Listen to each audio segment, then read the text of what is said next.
أعوذ بالله من الشيطان الرجيم.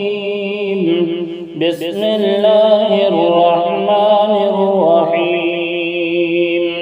لا أقسم بهذا البلد وأنت حل بهذا البلد ووالد وما ولد لقد خلقنا الإنسان في كبد أيحسب أن لن يقدر عليه أحد يقول أهلكت مالا لبدا أيحسب أن لم يره أحد ألم نجعل له عينين ولسانا وشفتين وهديناه النجدين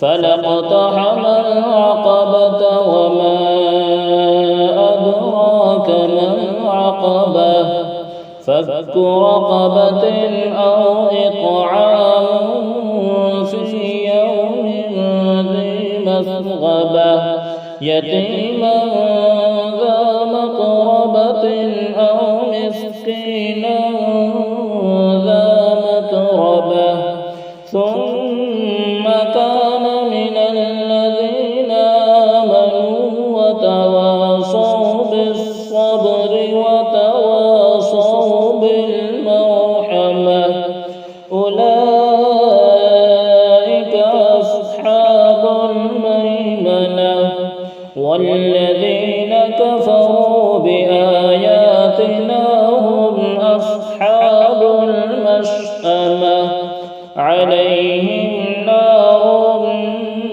مؤصدة.